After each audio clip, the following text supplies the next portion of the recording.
So it's been good to sit and listen. And I appreciate that when I can both hear you speak and see what he has spoken in the lives of his children. That's been a blessing. And not just Jordan, but also Kyle and some of the other children that I've gotten to know. So thank you. Number 810.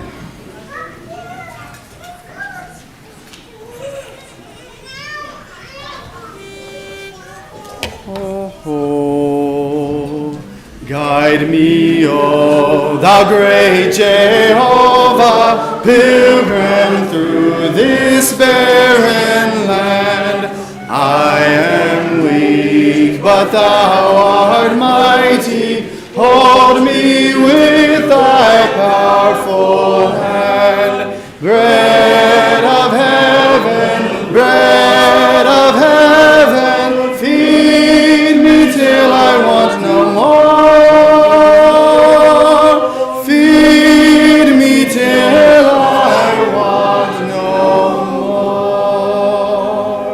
Open now the crystal fountain, whence thy healing streams do flow. Let the fiery, cloudy pillar lead me all my journey through. Strong deliverer,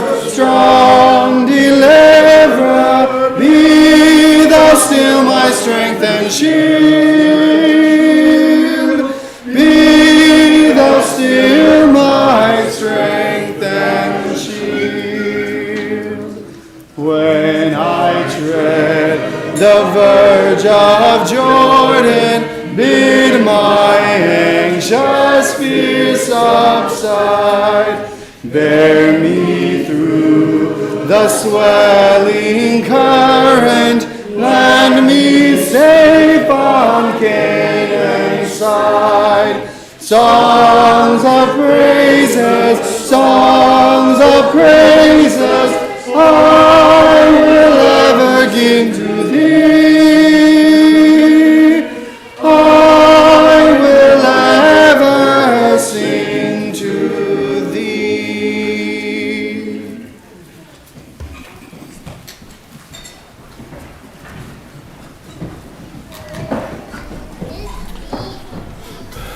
Well, good afternoon. This feels a little different, doesn't it? But this will be good, I think. Just two things. First of all, just want to say thank you to Brother Melvin and Sister Sheila for coming and serving us. I've just really been encouraged, refreshed, and blessed, and say thank you and God bless you. The second thing, Paul and Vernita and Regina and I both plan to spend the week at SMBI this week. We'll leave tomorrow and come back Friday, so we're looking forward to some more refreshment there. I'd like to leave you with one proverb. If you want to turn to Proverbs 29, I'm going to read verse 25. But I've been thinking about Melvin's call for us to just get across the bridge. Okay, a lot of what he's been telling us, it's not all that new to us, is it? I mean, this is stuff that probably a lot of us have just grown up with. It's really, really good to hear it again and be refreshed and encouraged. But that thing of crossing the bridge is he's right. Most of us just know what we should do, but we don't somehow follow through. And I've been asking the question the last number of days. So what's so hard about crossing the bridge? Why the hesitancy, or why don't we get it done? This verse says, "The fear of man bringeth a snare, but whoso putteth his trust in the Lord shall be safe." So maybe sometimes not crossing the bridge is we're so concerned about what other people, what the fear of man. Maybe it's we're scared and we don't have the kind of trust and confidence in God we should have. But here it says, the fear of man is a snare. You get all caught up in all kinds of bad things when you're concerned about what people think. But whoso putteth his trust in the Lord shall be safe. Brother Melvin, if you'd come, we'll pray and Dear Lord, thank you for your goodness, your grace, your blessings these days. And we look forward to just an opportunity of hearing from you, hearing from your word. And I pray your blessing on our brother. I thank you for the good work that you've been doing in our lives, his life. And we pray for more of that. And pray your blessing on Melvin and Sheila as they travel this afternoon. And as they get back to work tomorrow, that you would enrich their lives and they could look back at times of joy and refreshment with us here. And we will do the same. We thank you in Jesus' name. Amen. Amen. Thank you, brother. Thank you, Brother Ben, and certainly would want to say to the entire congregation here that we've not only felt refreshed, that we've felt received and blessed with much hospitality. And Sheila asked me to especially say to whoever was responsible for the very nice gift given to her that she's deeply appreciative of that. So that's just a piece of it. The fellowship is so vital in these days when everything kind of pushes back against it. So I'm just encouraged that we're together here this afternoon. It may be a little unusual, but a lot of times unusual things are good things. So glad to be here and glad to have the opportunity to get to know the congregation a tad bit better, as well as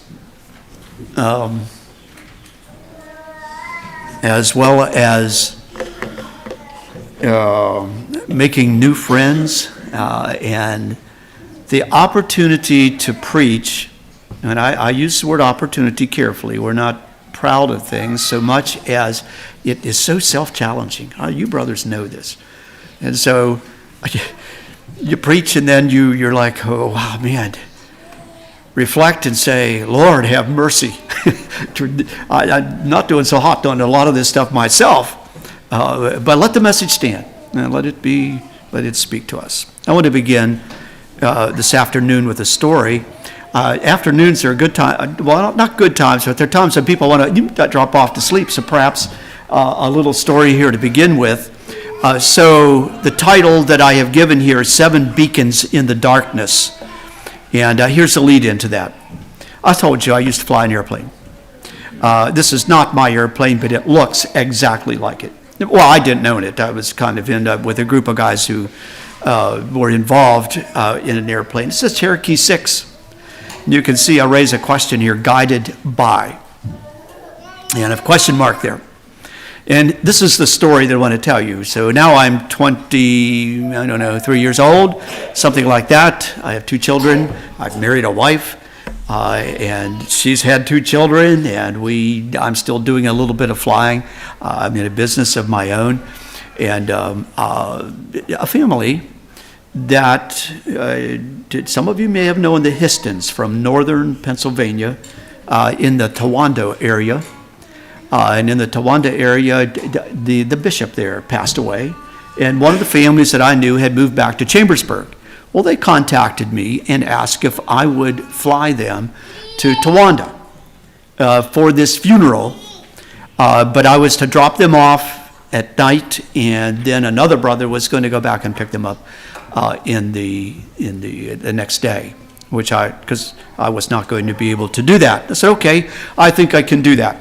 Now, if you know anything about flying, it's really not a good idea to fly into an airport at night that you have never been into before, particularly if it is a non-controlled airport. Now, it had lights along the runway, but there was nobody in a control tower telling us what we ought to do. So we got things ready to go, and I flew north towards Towanda. And now I want you to imagine me approaching the Towanda airport. The runway is right here ahead of me. John's on it. But it's straight out through here. That's the runway. Little town of Towanda is over here. And on this side, there's a plain that goes out part way, and then there's a mountain, and then there's another mountain like this. So there's kind of a range there. If you look on a map, you would be able to see this. I'm approaching, coming downwind, so I want to land this direction, and I'm coming this direction, downwind, base leg, land here on the runway. in an airplane that was exactly like this, packed full, 5 or 6 members of the family, and so we were full. This is a 6-place plane. As I approached, I did the normal thing that we do, which I won't go through, fuel pump, flaps on, this, that, the other thing. And I'm descending slowly as you come in and come around to land. Looking at my dashboard, paying attention there, making sure everything is in shape. And so now I'm coming this way, right? So like this. And I look off to my left, which would be over this direction. The lights of the town have disappeared. The airport disappeared. The town disappeared. And I'm like, what's going on? This is all happening very suddenly. Where'd the town get to?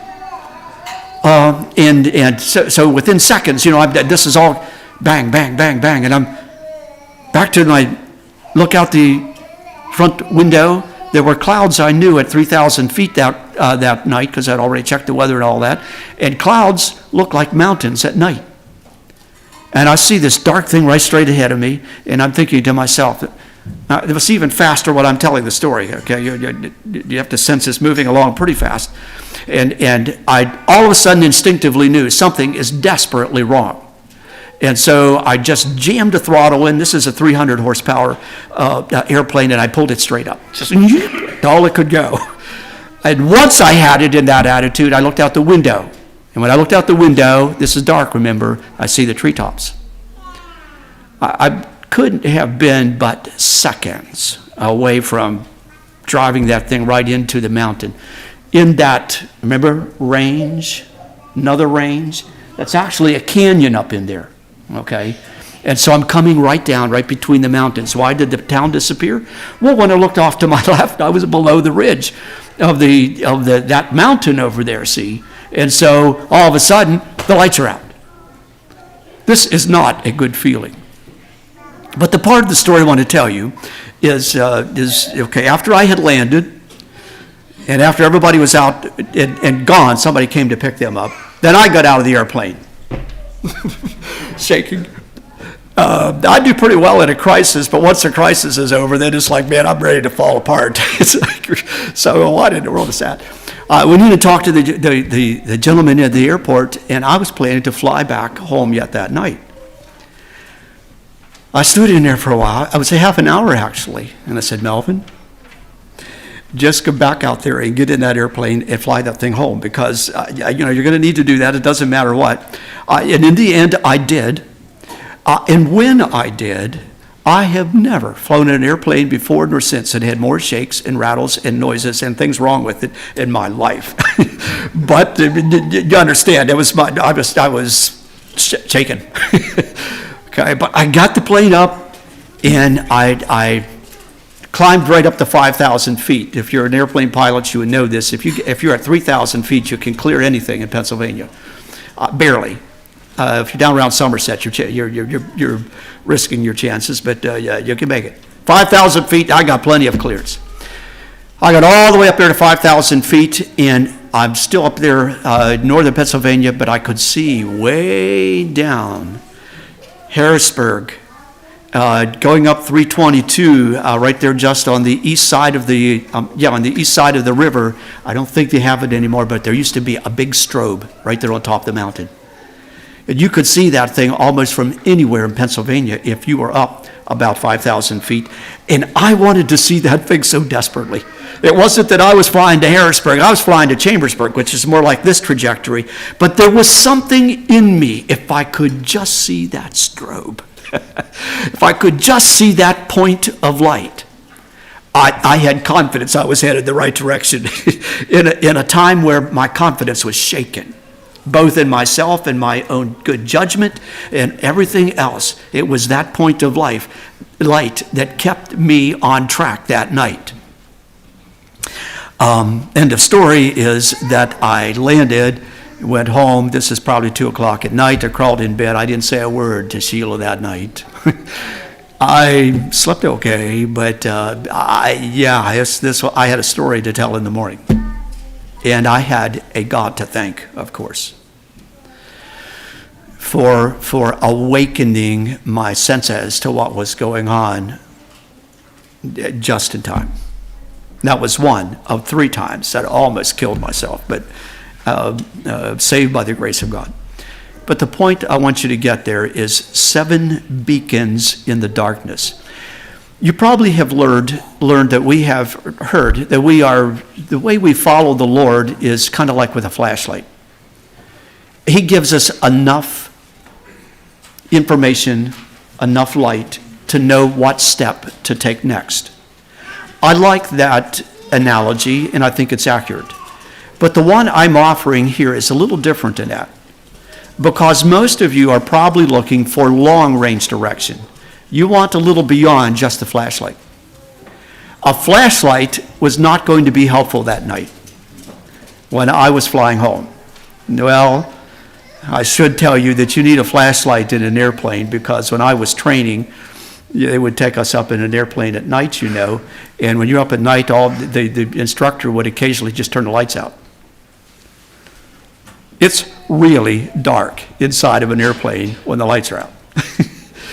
But he would do that so that we learn always take a flashlight along. But it wouldn't have helped what was happening to me that night I needed something out there that was guiding me. I needed something beyond just that flashlight shining just in front of me to take the next step. To have some kind of confidence, I just needed that. Listen, that's what we need. If you're wanting this, I gave you that little thing that begin with the end in mind. The way you actually begin with the end in mind is you establish points of light. Where are they? You can see them out there in the distance. Just like I could see that light way out there on the top of that mountain, I knew I was headed the right direction. I knew I was going the right way because I had that point of reference to give me the confidence that my instruments were telling me the right thing, and I actually was headed toward Chambersburg. And think how it would be if I actually had 3 or 4 or 5 lights, which I did, but I wasn't nearly close enough to the ones that I would have been familiar with around Carlisle and places like that. Because when we got down there, this is not a good analogy, but when you get a little closer there, you can always see the lights of the traffic up and down 81. And you can follow 81 down to the airport in Chambersburg. But points of light to guide us. So this time, not the flashlight, but we're looking for that strober, that point out there that actually gives us a homing instinct as to where we're headed. So I have 7 points for you, but I'm not going to go over all 7 of them here this afternoon. I'm going to give you, I have some color coding here, and that's for the purpose of making sure I don't get too far off track here, because I don't have time to walk through all 7. But I'll read through them here and just talk a little bit, then come back and look at the other ones. Build on the structure that others created for us. Refuse to tear down. Why do I say this? I've already confessed to you that when I was a young man growing up, I thought that I had the answers. I thought that I really would know how to do it. I had some growing up to do. Don't try to reinvent the wheel. If you've seen good parenting modeled, ask, what did you do? Build on structures that were already in existence. I ask, when I was probably 23 years old, I went around to several of the older men in the congregation, not the congregation, actually in a couple of our congregations, and I asked them when I got a chance, if you had things to do over, what would you do differently? Give me one thing that you would do differently if you had things to do over. Most of them answered something like this. And I'm actually quoting one pretty directly. He said, well, if I had life to do over, when my child came to me with a book in the evening after I was done milking and wanted me to read them a book, I would read it every time. I wondered if he was telling the truth, but I've never forgotten that that's what he said. He said, I would read more books to my children, and if they came to me, that's what I would do. That was the one, and I'm trying to think of this. I didn't write this down. The second one that happened pretty often. It slips my mind right now. But my main point is ask. Build on the structures that have already been there. Don't try to reinvent the wheel. Every new notion that comes along is helpful, but there are no cure-alls. Now just underscore that. There are no silver bullets, there are no cure-alls. It is a combination of work, understanding, looking at what others have done, building on top of it, and so on. Enough said on that one. I've just pointed out to you. Number 2 is an extremely important one in our day.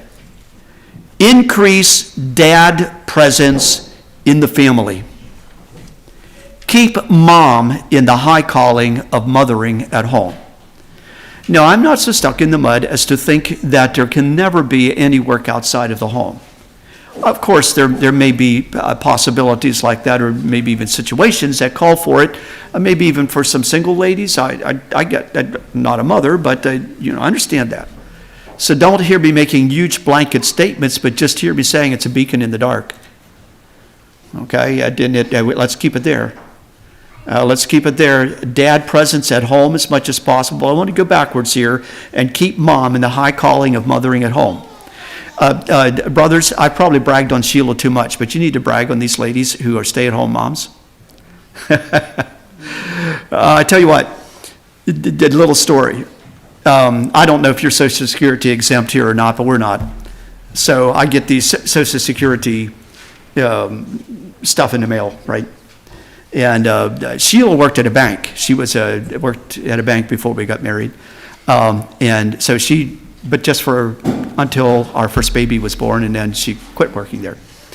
So I get my thing and I take a look at it and all that, and one day hers came. And so I pull that thing open and look at it. It has just a few numbers here at the top, and then 0, 0, 0, 0, 0, 0, 0, 0, 0, 0, 0, 0, all the way. I threw the paper in the corner and I said, so that's what the government thinks of a woman who bears 7 children and trains them and teaches them, and it's 24/7 job, and it's zeros. What are they thinking? Now, I'm joking a little bit, but on the other hand, I'm not. Do we get it, or don't we get it? The stability of American society is largely dependent upon a stable mom who is actually doing the hard work that mothers do. I don't know your entire situation here, but I want to tell you, ladies, don't let anybody talk you into something else. You didn't hear me say that there are never valuable things to do otherwise. God bless those of you who may have been nurses or are nurses or who take care of older people or whatever. Hats off. That's hard work too. So don't hear me negating any of that. What I get frustrated with is why in our day, mothering, though, gets some kind of I don't know, it's second class or something. Don't believe it. Do not believe it.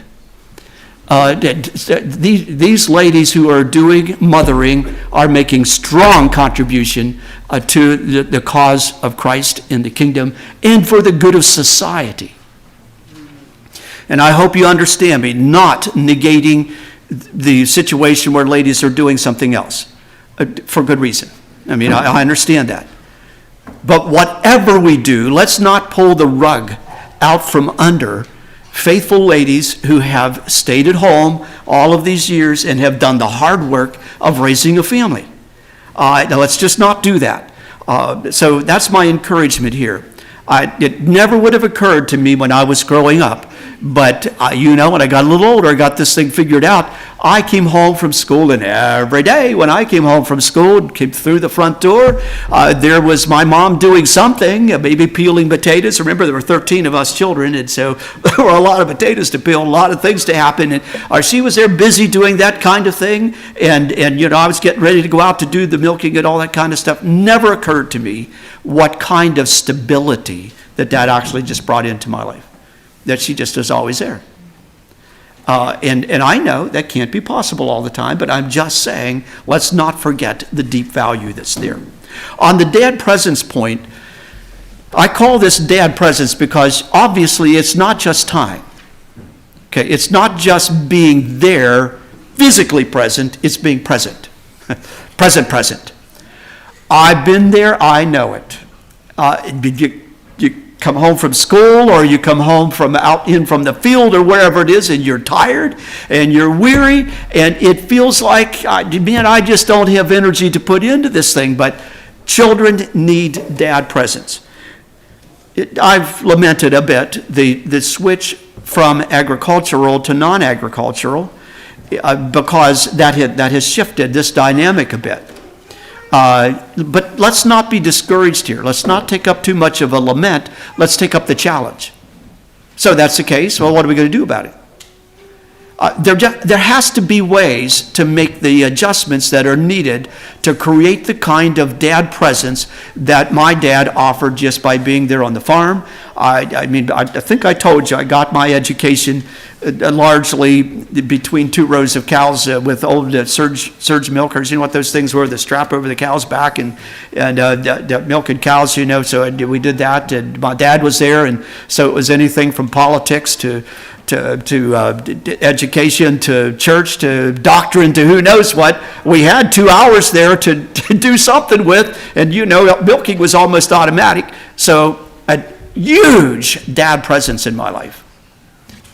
Okay, let's not be discouraged, and don't hear me making a discouraging comment. Hear me saying, if you do anything about this matter, increase it. Now, there is of course, an amazing thing that's happened here. I know Cliff and perhaps some others here work from home. And they're not in agriculture. They're in something very different than agriculture. They're using electronic equipment and working remotely and all of that type of thing. Well, okay, I'm just bold enough to say, well, maybe that's something to explore a little bit more. If in fact, dad being at home and available and present, you understand that presence thing. If that can be leveraged that direction, well, I start to feel, my heart starts to warm up toward it just a tad bit. Or a little more than just a tad bit, maybe. There are many other ways to do this. So when I was teaching school, just in Chambersburg in particular, probably the first 10 years, I put in a lot of hours. And again, I don't want to comment too much about it, just to say it was a lot of hours. And still, I had a rule. And that was, when I came home from school, there would be no books. Between then, I was going to do absolutely nothing with school between then and the time we went to bed. Now, I got up early, and I worked very hard in the morning to get ready but I determined I was not doing it after supper. Not because I was lazy, I don't think, but because I knew how quickly this thing would deteriorate and go out of control if what was happening, I was going to rob even that time yet for what seemed to be a good thing. And hence we did it that way. And then secondly, I did custom combining, mind you, in the summers. Back in that time, you're going to say, I thought you said you were a poor man. How in the world did you ever manage combines? Well, my sons and I went and bought 2 old ones. My 2 oldest sons, 2 old combines, and tore them down to the bone. I tore everything apart and then reassembled it. And then we were able to do, and older combines, we were able to do our own wheat that we were farming, and we were able also to do custom combining. So my oldest son did, and I could tell you story after story, but one that I remember is that, don't you know, the clutch went out of one of the combines, right? I mean, in the middle of the season. I'm talking about the machine clutch, and not it was a hydrostatic, but the machine clutch that drives the machine right about 8 o'clock. No, I'm sorry, 4 o'clock in the afternoon, it went bad. It stopped. These combines have to run. Couldn't believe it. Went to town and they had the parts. So I brought them home. We had prayer meeting that evening, and again, it was our custom to go to prayer meeting, so we went to prayer meeting. Mind you, this old combine was back in Letterkenny, an Army depot, way back from where you couldn't even see it. So back there's that old combine, and I said, boys, we're going to prayer meeting, and after prayer meeting, we're going back to change that clutch. which if you know anything about those combine clutches, this is no fun job, really. It's you got a job on your hands here. So we didn't have all the fancy flashlights and things. LEDs, we never heard of them in those days.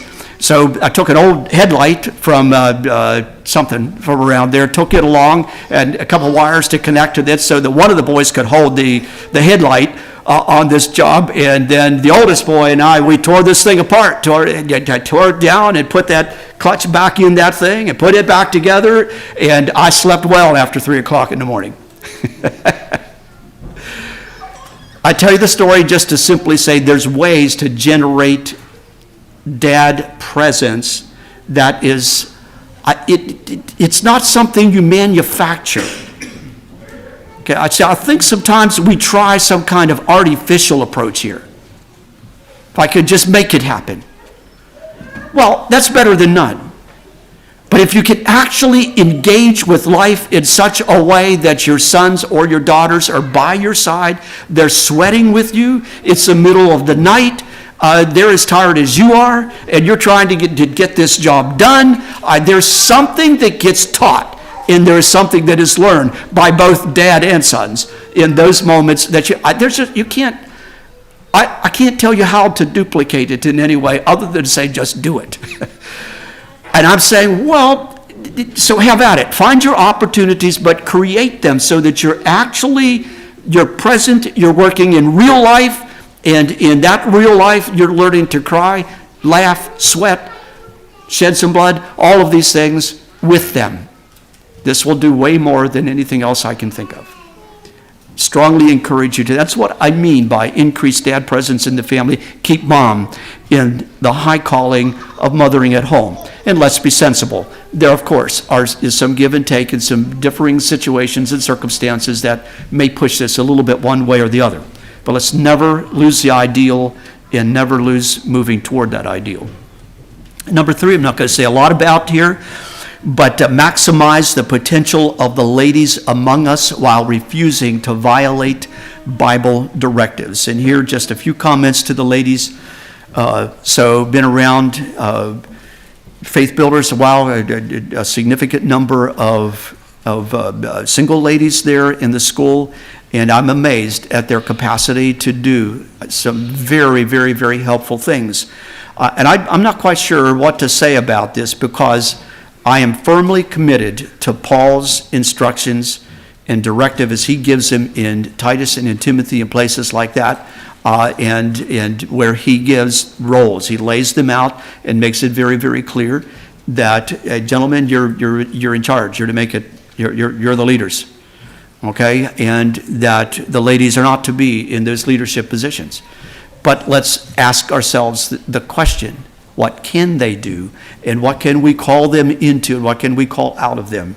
That's what that point is about. Not going to say much about it.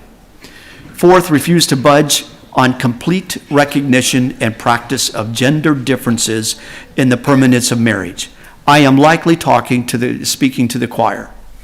Okay? I know that. But we better be reminded of this because I don't need to tell you we're getting pushed around in our society like you would not believe on this particular point. And that point is not going to let up. We're going to get pressured, all kinds of different pressure on this issue, but let's not make any change. I have a few verses on that in just a minute. The last 3, 5, 6, and 7, I'm going to take together. So I'm going to talk about number 4 a bit, and then 5, 6, and 7, and that's what we'll finish off with.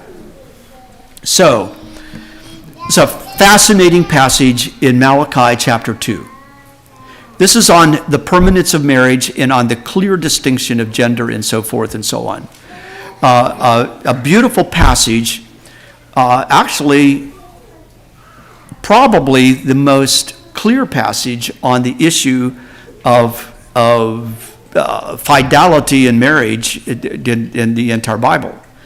And let me read it to you, and I want you to notice some things. Actually, I'm going to go first to the next slide.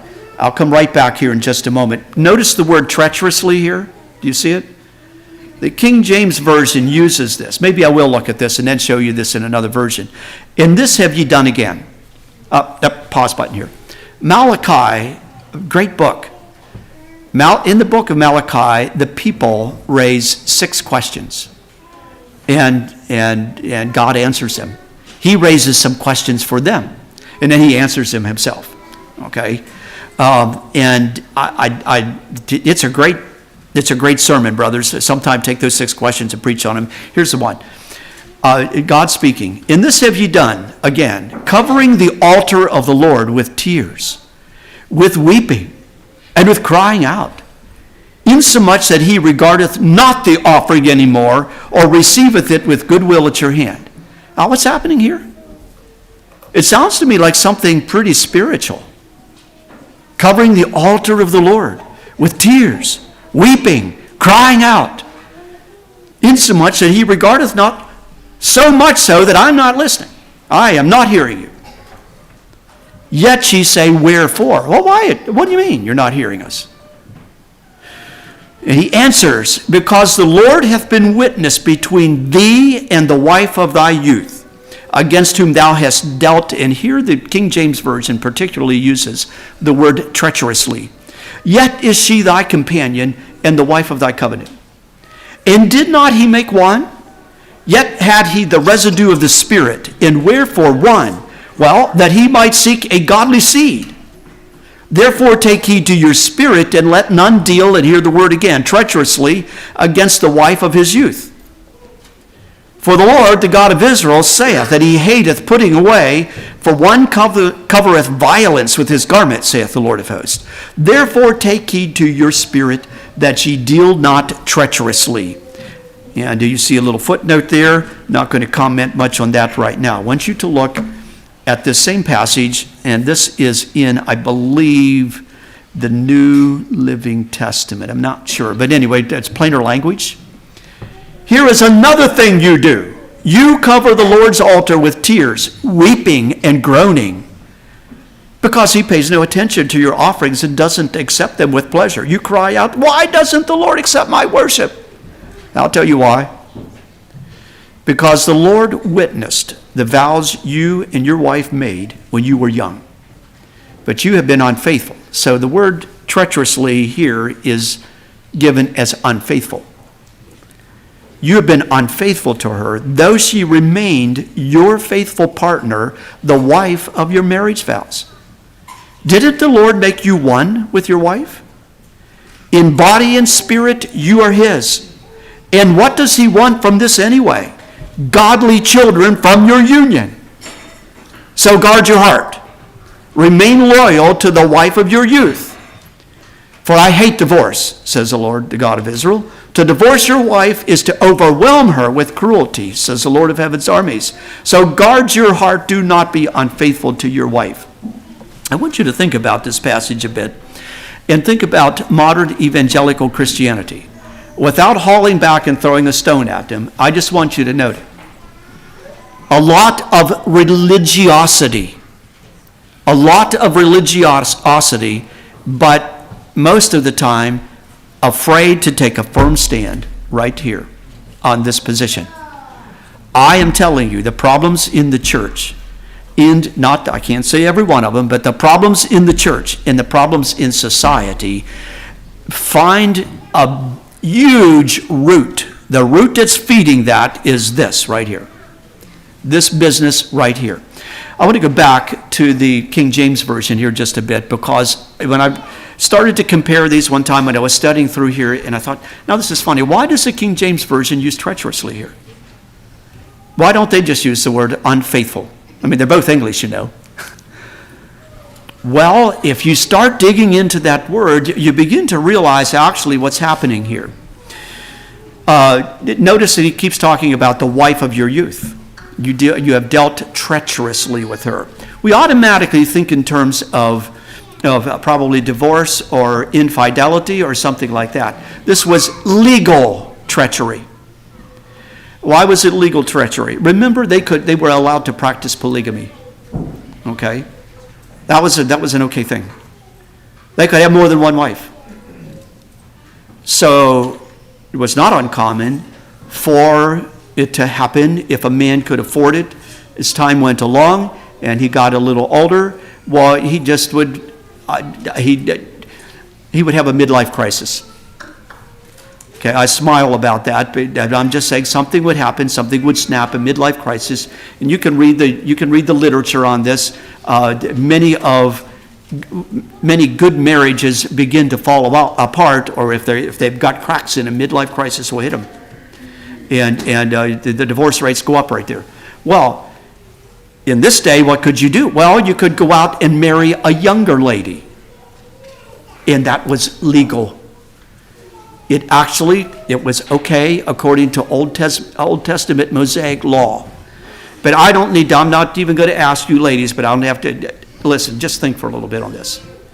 What kind of dynamic is going to be unleashed if this actually happens in a family, that here goes Mr. out at 50, 52 or whatever, and he marries another and brings that woman into the home?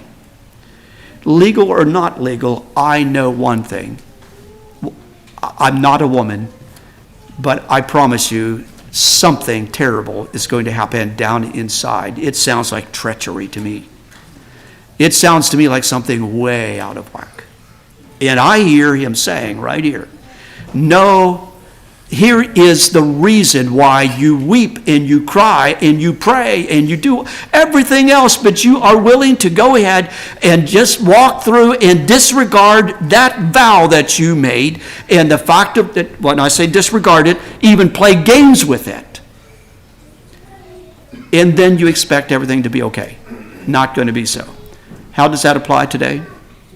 And gentlemen, the curse of pornography is a mess. You realize what kind of treachery that is to the ladies sitting on this side of the house? You think through that just a little bit. I mean, it's not only something that does us in, it is a violation. It is a violent violation of the ladies. It's treachery. And so, the more strongly I began to realize what is here, I began to realize how important it is, be you married or be you unmarried, to actually pay strict attention and very careful attention to these gender relationships, beginning with a very, very firm commitment to the permanence of marriage. And not only to the permanence of marriage, but to the culturing of the relationship. Because look at the other side. I'm speaking negatively now. Look what he says. That he might seek a godly seed. In the other translation, he said that you might seek a godly children. Why do I go here? Well, parenting, let's not neglect this. This is Valentine's Day. If I may smile on that, the perfect time to actually build on this a little bit. If I'm understanding this passage anywhere close to right, it is putting a huge premium on the relationship between a husband and a wife. That relationship. Out of that grows the powerful, some of the comments that I have made and some of the principles that I've talked about can work if there's that kind of relationship. Pull that relationship out, and it's hard to make it work. You didn't hear me say can't, because I know there's some in this room. I know some of you have lost a husband to maybe disease or something like that, or whatever. I know those, we have them. But let's be for each other in those kinds of things, and let's learn what it means to deal with tremendous respect, tremendous humility, tremendous grace. And I'm speaking not only to the men, I'm speaking to the women too, but I am very, very frustrated when I see disrespect along these lines. Enough said there, but very, very, very powerful teaching here that I have never forgotten.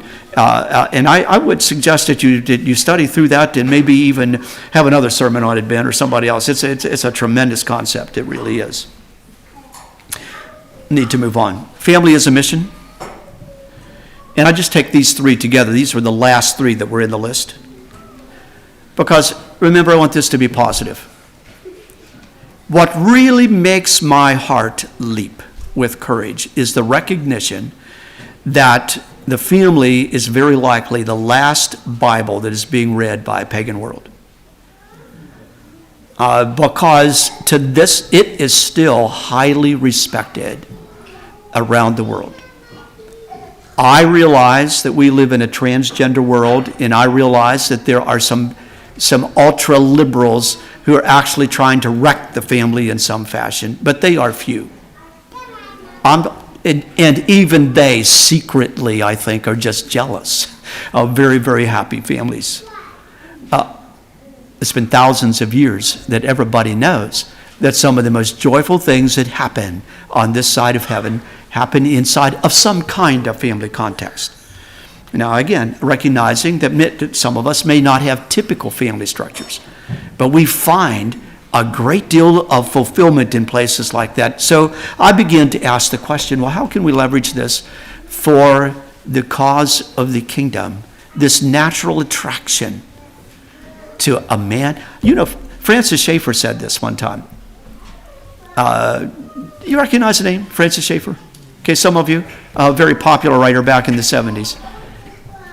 He said, perhaps the most radical thing you can do in the second half of the 20th century, and he was talking to men, is to marry one woman and stay with her all your life and raise a family. That was fascinating. Think about it. Think how rare that is anymore all the way around the world, that you actually have this happening on a regular basis. So you can see what I have up here. Extend it just a little bit. Remember Malachi chapter 3, I read some portions of that to you where it ends by saying that let's beware of the curse of fatherlessness. Maybe I should just read it before I say more about it here, but very powerful passage. It goes like this: Behold, I will send you Elijah, the prophet, before the coming of the great and dreadful day of the Lord, and he shall turn the heart of the fathers to the children and the heart of the children to their fathers, lest I come and smite the earth with a curse. And I say again, I think that we are living in the era of the curse of fatherlessness. Again, some of you I know people who grew up, my father, at 11 years old, lost his dad. His dad was in an accident and died. And he was an only boy, and he grew up there on the farm that I grew up on then later on. And he grew up, as you can hear me saying, a fine young man and made a contribution to the church. So don't hear me talking about the kinds of things that God brings into our midst sometimes that challenges all of us as a community to pull together in such situations. I'm talking about the abandoned children all over the world for all kinds of different reasons. Fatherlessness. Become fathers and mothers to a homeless and neglected generation. I don't need to tell you this is a huge challenge. Sheila and I kept prisoners in our home. Told you a little bit about that. We never kept foster children. My hat's off to the families who have actually done the hard work of rolling up their sleeves and taking into their fold children who need care, who need blessed, and that's a good thing. And I'm amazed at how many of those children have given so much to us.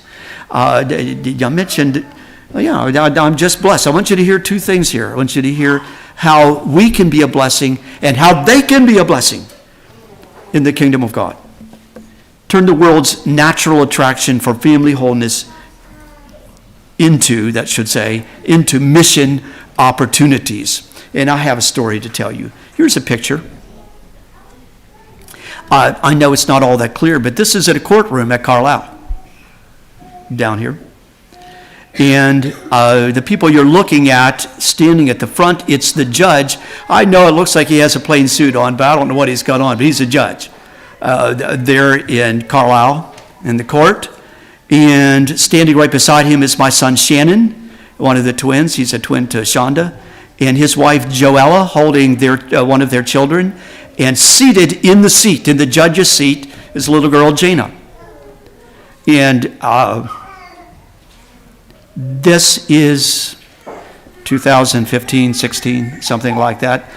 In through there, we're taking the pictures. Sheila and I are. The story of Jana is fascinating. She was a prison baby, born in Cambridge Springs, there near us. And Shannon and Joella, the couple here, did not have children, and so they took this little girl in as a baby and had her for a year and a half. Mother got out of prison, and so Jana was going back to her mom. And just for whatever it's worth, Shannon and Shonda asked Sheila and I to go along with them. We brought them down here to Carlisle. And I have never in my life had feelings of, I don't know, all kinds of things ripping through me.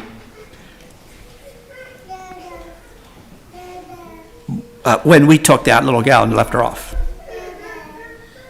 It's like, what are we doing? I don't want to, if I describe the scene to you, I'll cry, so I won't tell you. 10 years passed, or close to 10, and Jana was 11. She was with her mom.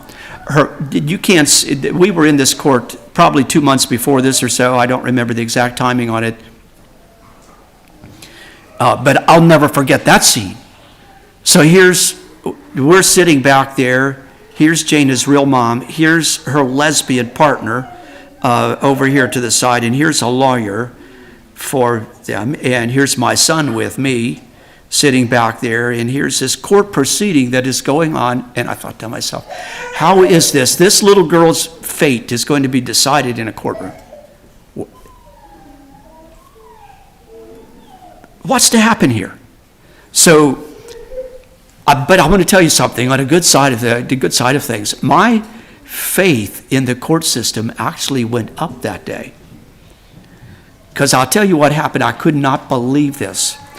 So Shannon had come all the way home from Poland. They were in Poland at the time. And this hearing was going to happen. And so he traveled home for the hearing. He's sitting back there. Because he had not really been in the brochure, what do they call it, the paperwork that would have had him on the witness stand. So he's sitting back there, and they're going through these proceedings, and suddenly the judge stands up and he says, "Is Mr. Shannon Lehman here?" He said, "Sure." I said, "Would you come up here?" So he goes up there, and he's standing up there about where you see that flag, that American flag. And the judge says, "I understand you came from Poland." And they said, "Yes, I did." So he kept on talking. Suddenly, up jumps the mother's lawyer and says, I object. Do you realize that these people don't have phones or TVs or they don't have anything? They're Amish. The judge paid absolutely no attention to her. Didn't even acknowledge her. I couldn't believe it. He didn't even say, "Hey, what did you say?" He just kept right on going. He said, "So you came from Poland and you did say, okay. All right, thank you, sir." And after he was done doing the interview, and Shannon came back and sat down. The judge made a ruling that day, and it really was not in favor of Jana. But here's what, she was required to go back with her mother. I began to realize what was happening.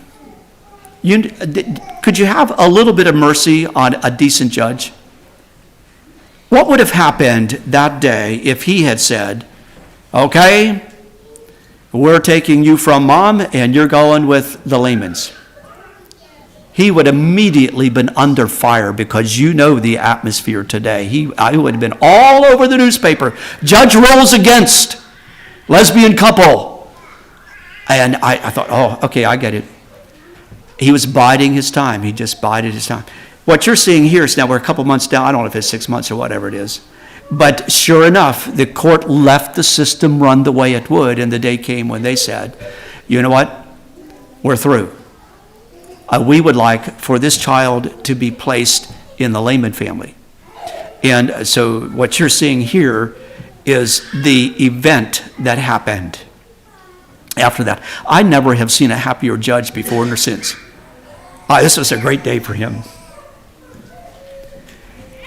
So our hearts were warmed. I want you to know something. The story is not over. Jane is a good girl. She really is, but she has seen a lot more than most of us. And so But it's what it's about. It's what I'm talking about.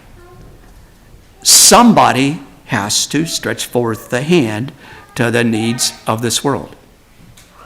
And for my part, I guess I feel a little old to tear into it, but I certainly want to be a part and want to be encouraging. It's hard work. Believe me, it's hard work. I'm sure it is. But and hear me right, it's not just for us. How would the world be enriched to see these very fine young lads and lasses who perhaps looks like they don't have a chance and suddenly given a chance. And then they contribute and they become strong people in the world in which we live. My heart is drawn toward this. And so what I'm wanting you to see is, while we're just trying to keep our families alive, God help us. Let's use the strengths that God has given us to become the kind of people who can actually open our arms and have the kind of structures both in our churches and in our families that actually have the capacity to meet these kinds of needs. I think we can. I have confidence that we have the resources, we have the people, and we have the capacity to do so. We have a strong learning curve, but I'm willing to get on it. And I just want to encourage you in it too. I'm going to close this afternoon with some verses here that I have found very, very powerful. I'm still in Malachi 3, verse 16. Then they that feared the Lord spake often one to another, and the Lord hearkened. Now I want you to note something here. This surprised me one day. I thought this should say, and then they that feared the Lord prayed hard, and the Lord hearkened. You know, it doesn't say that. It says, and they that feared the Lord spake often one to another, and the Lord hearkened. He heard what they said. We're doing that right now, aren't we? I don't know what you're doing this evening. I don't know what you'll do tomorrow. I don't know what happens Wednesday evening. But those that feared the Lord, they spake often one to another. Can I just put in a little plug here for prayer meeting? They couldn't wait to get the prayer meeting so that they could speak often to each other and pray together. And the Lord hearkened and heard it. And a book of remembrance was written before him for them that feared the Lord and that thought upon his name. Not a word of the classic sense of prayer there, although of course it would be included, but I'm amazed at what that statement says. They talked to each other, they shared with each other many of the things we talked about. And they shall be mine, saith the Lord of hosts, in that day when I make up my jewels, and I will spare them as a man spareth his own son that serveth him. Then shall ye return and discern between the righteous and the wicked, between him that serveth God and him that serveth him not. There's a lot packed into those verses right there. I want to encourage you to speak oft times one to another about these things. One more set of verses. This is the end of Malachi now. I just want to read to you the two verses, 2 and 3 there. No, I'll begin at 1, just read through 3. For behold, the day cometh that shall burn as an oven, and all the proud, yea, and all that do wickedly shall be stubble. And the day that cometh shall burn them up, saith the Lord of hosts, that it shall leave them neither root nor branch. But unto you that fear my name shall the Son of Righteousness arise with healing in his wings. And ye shall go forth and grow up as calves of the stall, and ye shall tread down the wicked. For they shall be ashes under the soles of your feet in the day that I shall do this, saith the Lord of hosts. The promises of God, the wisdom of God. I believe this. And I offer to you not just the sense that we have work to do to keep our families healthy, but we have much work to do, and I'm eager to get at it. Are you? Let's pray together. Father in heaven, I pause just a moment here to think again about your grace in my life. And Lord, I know that little phrase, to whom much is given, much is required. I pray that we would consider our heritage, our resources, the way you have blessed us in so many ways, and give us the wisdom and the grace to face the challenge of today. Not defensively, not trying to just wait for the next blow, but Lord, to look for the next place that we can infiltrate enemy territory. And I pray that as families we would rise to the task. Give wisdom and grace to this end. Amen. One more piece. Barbara Bush. This is a parting words for you. Barbara Bush speaking at Wellesley College at her graduation. Remarkable words. Here's what she said. As important as your obligations as a doctor, lawyer, or business leader will be, you are a human being first. In those human connections with spouse, with children, with a friend, or parents, are the most important investments you will ever make. This is to college grads, PhDs. At the end of life, you will never regret not having passed one more test, not winning one more verdict, or not closing one more deal.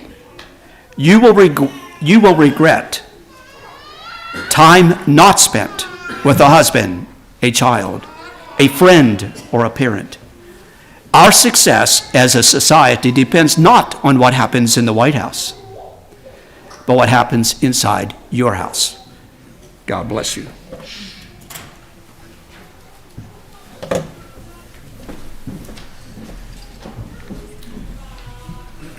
Well, our hearts were stirred and challenged and pushed around, and so we thank the Lord for that. That's what we ask him for. And so maybe there's someone who'd like to quickly say something before we close. Just add to Barbara Bush and put the church in there too. Yeah, I thought about that too. Marla and I were glad to be here.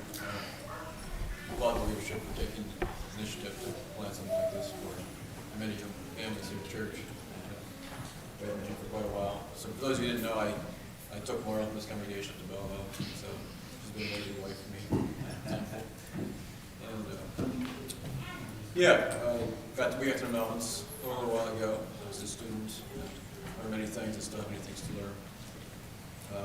Just thought of a verse in Romans to add to the idea of faithfulness and continuing. Paul is known for